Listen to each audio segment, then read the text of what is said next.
我叫华生，一个年轻英俊的富二代，继承了老爸庄园的我，不是一头牛，3顶帐篷，10根烂木头，这不叫继承家业，我他妈存在创业。那为了避免晚上继续和10个人挤一个帐篷，我决定抓紧造个伐木场，砍树建房子。看着和我一样受罪的村民，我给父亲打了个电话，可没想到他接起电话的第一句话是：臭小子，中世纪你哪来的电话？这是重点吗？重点是你这庄园不就一烂摊子吗？其实我们大花庄园以前还是很繁华的，直到一场大火。什么东西啊？有啊，什么的？喂，可恶，还是得靠自己啊！那这里先造宝地，它既是村民的住宅，又能个体经营，养牛羊种胡萝卜，包括耳熟能详的铁匠铺、裁缝店什么的，都是他们的产业。不过啊，这些不是重点，重点是他们会给我交钱，这很关键。那接着就是仓库啊，虽然看到我的资源数量，我都被自己穷笑了，但人穷不能治的，马上它就会被我们的各种物资粮食填满。画出耕地，那第一次当领主，我对土地的颜色没太在意，后来我才知道，这代表了土地的肥沃程度啊，绿色代表富饶，红色代表极度贫瘠啊，这逼地方我是一天都待不下去了。那就在我一边开农舍，一边幻想着土地丰收，再一边欣赏着自己的大红袍的时候，我丝毫没有意识到，在这个世界，即使土地丰收，我的小麦距离能吃还差得远。毕竟小麦它不能直接吃吧，得先盖风车，再把小麦磨成面粉，面粉也不能直接吃吧，得造公用烤炉房，把这个面粉烤成面包才行。这工作流对于10个人的村庄明显不现实啊，所以理所应当的计划了。当晚村民就给我围起来，说是恶极的打算把我这个花生先搞着吃了。我说停，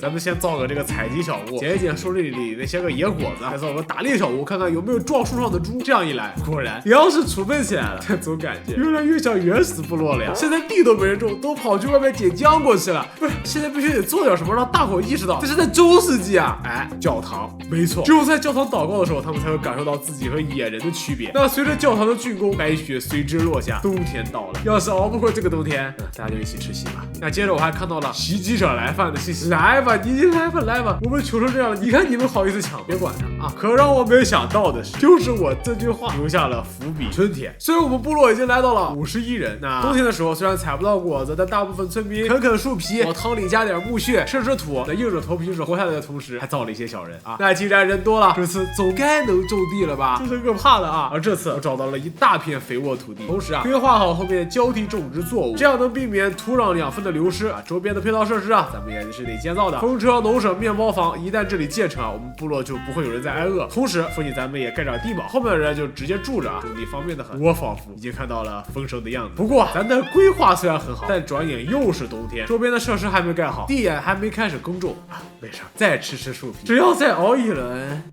哎，这谁呀？山贼啊！没事，不是来抢点东西，不这随便拿自助餐啊，你自便。哎，家里开始冒烟了啊！不是你抢就抢，你烧是吗？哎，望着一簇簇燃起的火光，一串串升腾的浓烟，我回忆起了那句：其实我们大花庄园以前还是很繁华的，直到一场大火。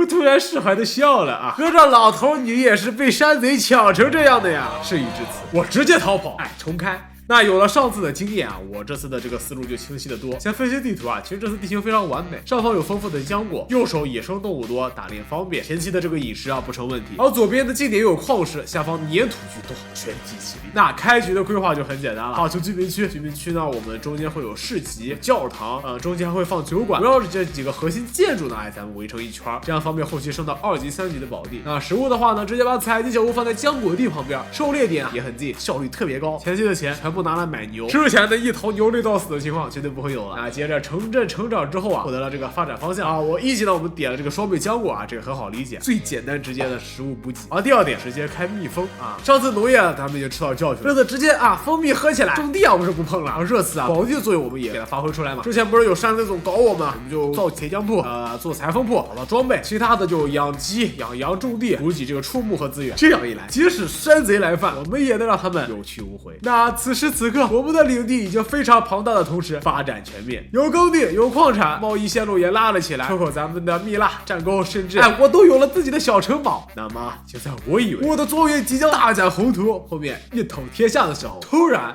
啊，这什么？我被击败了，我的发啊！莫名其妙我就输了简简单单回溯了一下时间，我终于明白了一切。在这个世界，占领领地那不是简单的带兵攻击啊，要么你有很强的影响力啊，要么有国王的青睐。而刚才我们完全忽视了这点，这就导致我们的竞争对手直接把这一圈全占完了的同时，把我这也顺手收复了。那既然这样，我这里也不废话了，直接宣战啊！带兵抢夺右边的领土。不是我现在我们打着仗啊，你总不能把我的地也收复了吧？啊，哎，不是，游戏报错了啊！我存档在哪儿啊？11点19，我靠，10分钟之前，哼。操，这不公平！那当然了，华生这里玩的时候还是测试版，正式版的时候不仅会有更多内容 ，bug 闪退这种应该也会修复，大概吧。那感兴趣的小伙伴们，点击下方链接购买游戏，价格会比 Steam 直接购买更优惠一些。想当领主的小伙伴们，抓紧战斗吧！